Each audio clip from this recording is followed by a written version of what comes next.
মধ্যপ্রাচ্যের আকাশে সত্যি কি ঘটেছিল এমন এক গোপন বিমান অভিযান যা আজও রহস্যে ঢাকা? যদি ইরানের দাবি সত্যি সত্যি হয় তাহলে এটি হতে পারে সাম্প্রতিক ইতিহাসের সবচাইতে সাহসী বিমান হামলাগুলোর একটা।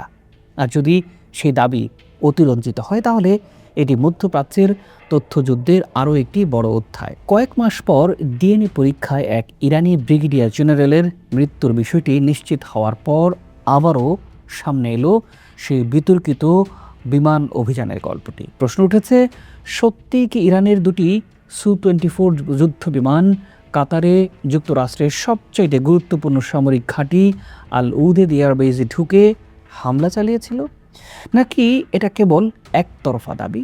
প্রিয় দর্শক, আজকের এই পুরো প্রতিবেদন জুড়ে আমরা বিশ্লেষণ করব ইরানের এই দাবি, সেই অভিযানের সম্ভাব্য কৌশল, সামরিক বাস্তবতা এবং এই ঘটনাকে ঘিরে আন্তর্জাতিক প্রশ্নগুলো। তো চলুন শুরু করা যাক।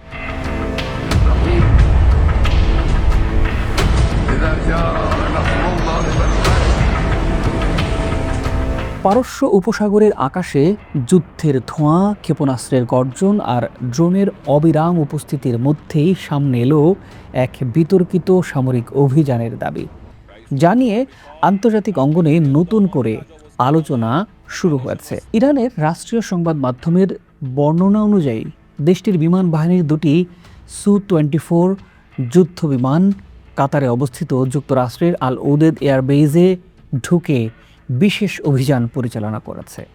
ইরানের দাবি, এই অভিযানের অন্যতম পাইলট ছিলেন ব্রিগেডিয়ার জেনারেল মাজিদ কাজেমি। সম্প্রতি ফরেনসিক ও ডিএনএ পরীক্ষার মাধ্যমে তার মৃত্যুর বিষয়টি নিশ্চিত হওয়ার পর আবারও আলোচনায় উঠে এসেছে সেই মিশনের বিবরণ। ইরানে তাকে জাতীয় বীর হিসেবে স্মরণ করা হচ্ছে। দেশটির সরকারি বর্ণনায় বলা হচ্ছে, রাষ্ট্রের প্রতিরক্ষা ইতিহাসে তার আত্মত্যাগ একটি গুরুত্বপূর্ণ অধ্যায় হয়ে থাকবে। প্রতিবেদন অনুযায়ী অভিযানের সূচনা হয় ইরানের সিরাজ শহরের শাহিদ দোরান এয়ারবেস থেকে। ইরানের দাবি, দুটি সু-24 যুদ্ধ বিমান অত্যন্ত নিচু উচ্চতা এবং জটিল ফ্লাইট রুট ব্যবহার করে মার্কিন ও মিত্র বাহিনীর আকাশ প্রতিরক্ষা ব্যবস্থা এড়িয়ে লক্ষ্যবস্তুর দিকে অগ্রসর হয়। তাদের ভাষ্য অনুযায়ী এই কৌশলের মাধ্যমে মার্কিন নজরদারি ব্যবস্থার কিছু দুর্বলতা কাজে লাগানো সম্ভব হয়। লক্ষ্যবস্তুতে পৌঁছে যুদ্ধ বিমান দুটি নির্ধারিত স্থাপনায় হামলা চালায় এবং উল্লেখযোগ্য ক্ষয়ক্ষতি ঘটায়। ইরানের এই দাবির পক্ষে এখন পর্যন্ত কোনো স্বাধীন আন্তর্জাতিক সংস্থা কিংবা নিরপেক্ষ সূত্র যাচাইকৃত প্রমাণ প্রকাশ করেনি। একইভাবে যুক্তরাষ্ট্র প্রকাশ্যে এমন কোনো হামলা কিংবা বড় ধরনের ক্ষয়ক্ষতির বিষয়টি নিশ্চিত করেনি। ফলে এই ঘটনাটি এখনও মূলত ইরানের সরকারি দাবির উপরেই নির্ভর করছে। ইরানের বর্ণনা অনুযায়ী অভিযানের সময় নাটকীয় অংশটি ঘটে ফেরার পথে। বলা হয়, পারস্য উপসাগরের আকাশে ফিরে আসার সময় শত্রুপক্ষের আকাশ প্রতিরক্ষা ব্যবস্থার ছোঁড়া ক্ষেপণাস্ত্রের আঘাতে দুটি যুদ্ধ বিমানই ক্ষতিগ্রস্ত হয়। এরপর থেকে 4 জন ক্রুর ভাগ্য নিয়ে তৈরি হয় অনিশ্চয়তা।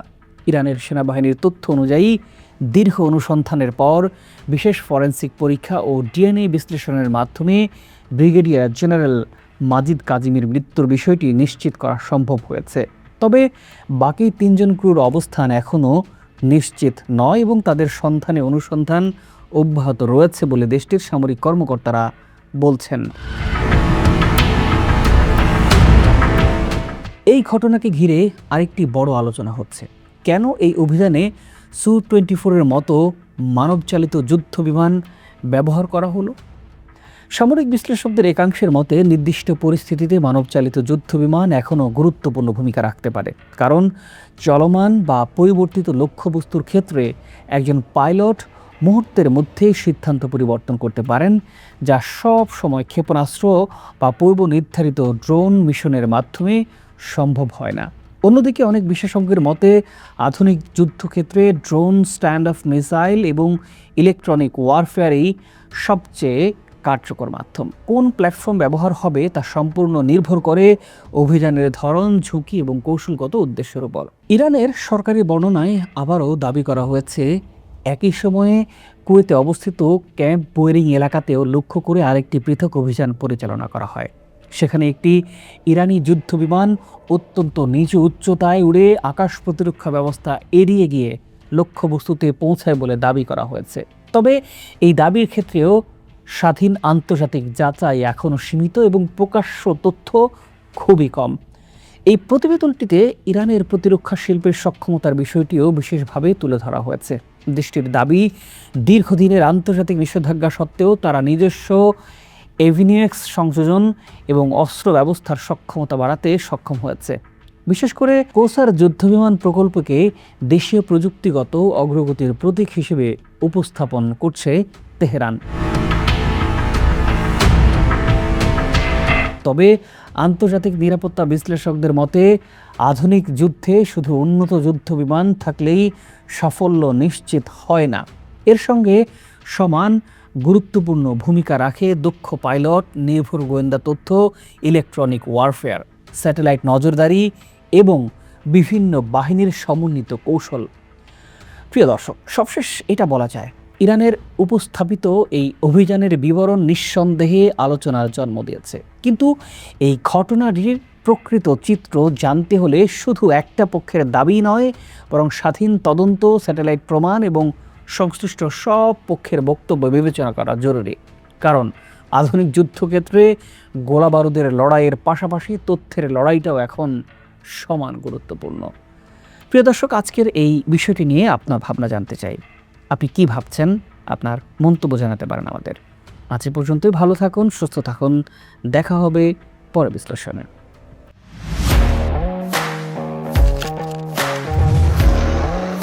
প্রফেশনাল স্টুডিও খুঁজছেন?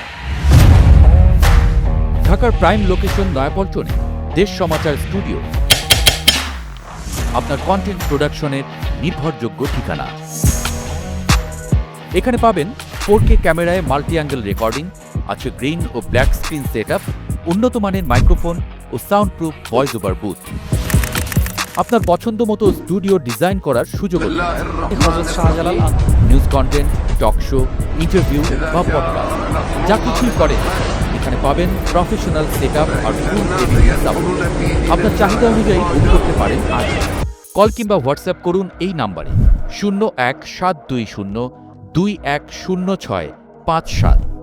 ভিজিট করুন আমাদের ওয়েবসাইট ও ফেসবুক পেজ।